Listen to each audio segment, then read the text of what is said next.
বৈষম্য বিরোধী আন্দোলনের শুরু হয় একটি রিট দিয়ে, যার ধারাবাহিকতায় পতন হয় স্বৈরাচারী শেখ হাসিনা সরকারের।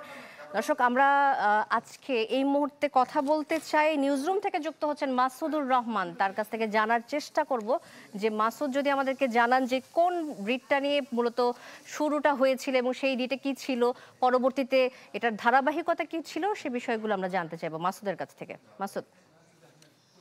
2018 সালে প্রথম যখন ছাত্রদের তীব্র আন্দোলনের মুখে কোটা বাতিল করে সরকারি চাকরিতে কোটা বাতিল করে পরিপত্র জারি করলো সরকার। এরপর কিন্তু দীর্ঘদিন কোটা নিয়ে আর আলোচনা হয়নি, কিন্তু 2021 সালে এসে সেই পরিপত্রটি চ্যালেঞ্জ করে ওহিদুল ইসলাম নামে এক মুক্তিযোদ্ধা সন্তান একটি রিট করেছিলেন 2021 সালে। সেই রিটটিরই তখন রুল দিয়েছিলেন হাইকোর্ট, কিন্তু এই রুল দেওয়ার পর 2024 সালের 5ই জুন এটি রায় দেওয়া হয়, যে রায়ে প্রথম বলা হয় যে পরিপত্রটি 2018 সালে জারি করা হয়েছে সেটি বাতিল করা হলো, কোটা সংস্কার করে নতুনভাবে কোটা দেওয়া হলো। এই যে 5ই জুন যে রায়টি দেওয়া হলো, 5ই জুন, 5ই জুলাই, 5ই আগস্ট, এই রায়ের 2 মাসের মাথায় কিন্তু শেখ হাসিনার পতন হয়। এবং 5ই জুন যখন কোটার রায়টি হয়েছিল, সেদিন কিন্তু আমরা অধিকাংশ গণমাধ্যম কর্মীরাও হাইকোর্টের এই রায়টিকে তেমন একটা গুরুত্ব দেয়নি, কিন্তু সেদিনই কিন্তু শাহবাগে ছোট পরিসরে হলেও আন্দোলন শুরু হয়েছিল।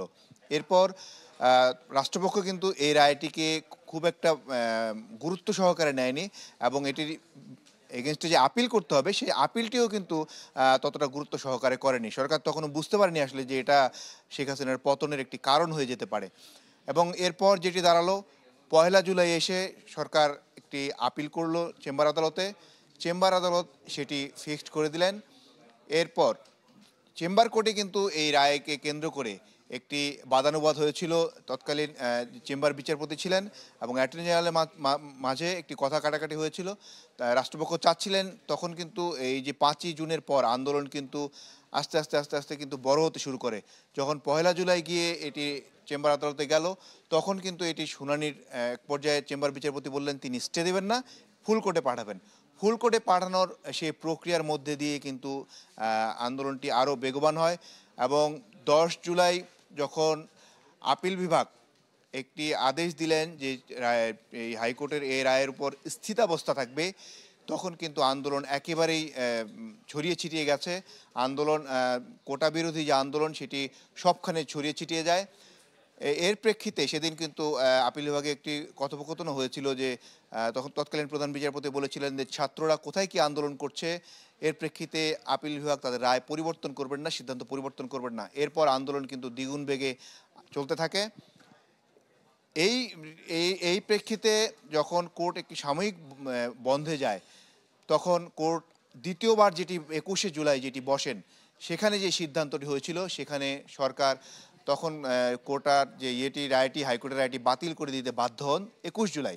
কিন্তু এর মধ্যেই কিন্তু সারা দেশে আন্দোলন একেবারে চূড়ান্ত মুহূর্তে চলে যায়। কিন্তু ইন দ্য মিন টাইম এই রায়ের পর হাইকোর্টে কিন্তু আরেকটি ঘটনা ঘটেছিল। এই রায় যখন হয়েছিল তখন কিন্তু এই পরিপত্র একেবারে কেউ মানেনি, এবং হাইকোর্ট একটি বিন্যাস করে দিয়েছিল কোটার, সেটিও কেউ মানেনি। না মানার পরবর্তীতে কিন্তু আন্দোলন যখন ছড়িয়ে ছিটিয়ে গেল, এর মধ্যেই আন্দোলন যেই বিষয়টি ছিল যে ছাত্র আন্দোলনে গুলি না করার জন্য তৎকালীন আইনজীবী, সুপ্রিম কোর্টের আইনজীবী মানজুর আল মতিন কিন্তু একটি রিট করেছিলেন। এটিও কিন্তু এই শেখ হাসিনার পতনের একটি অন্যতম কারণ ছিল, কারণ 29 জুলাই তিনি যখন হাইকোর্টে রিটটি করেছিলেন, তখন কিন্তু হাইকোর্টের কোনো বিচারপতি এটি শোনার সাহস করেননি। শেষ পর্যন্ত তারা 2টি বেঞ্চ অথবা 3টি বেঞ্চ ঘুরে আরেকটি বেঞ্চে যান। সেই বেঞ্চে প্রথম কিন্তু একটি বিস্ফোরক মন্তব্য করেছিলেন যে আপনারা যাকে তাকে ধরে নিয়ে এসে হারুনের ভাতের হোটেলে নিয়ে যান। এই মন্তব্যের পর, হাইকোর্টের এই মন্তব্যের পর হারুন কিন্তু তার পদ থেকে সরে যেতে বাধ্য হন এবং সরকার তাকে সরিয়ে দিয়েছিল তৎকালীন সরকার। পরের দিন মঙ্গলবার 30 জুলাই কোটা এই যে গুলি না চালানোর আন্দোলনের যে রিট ছিল, সেই রিটের রায় দিয়েছিলেন হাইকোর্ট এবং বলেছিলেন পুলিশকে নির্দেশনা দেওয়া হয়েছিল যেন তারা পুলিশ যে রেগুলেশন আছে সেটি অনুযায়ী যেন গুলি ছড়ে, প্রাথমিকভাবে যেন কোন ছাত্রদের উপর গুলি না ছড়ে, কিন্তু সেই আদেশেও খুব একটা কাজ হয়নি। এরপর যেটি হওয়ার সেটি হয়েছে। 5ই আগস্ট এই একটি রিটের পর একটি রিট ধরে 5ই জুন যে রায় হয়েছিল হাইকোর্ট, 2 মাসের মাথায় শেখ হাসিনা দেশ ছাড়তে বাধ্য হন এবং একটি রিটের কারণেই কিন্তু শেখ হাসিনাকে দেশ ছেড়ে পালাতে বাধ্য হয়েছিল, যেটি কোটা বিরোধী আন্দোলন ছিল। কোটার রায়ের পর এটি মূলত এটিই ছিল মূল, যেটি শেখ হাসিনাকে পতনে বাধ্য করা হয়।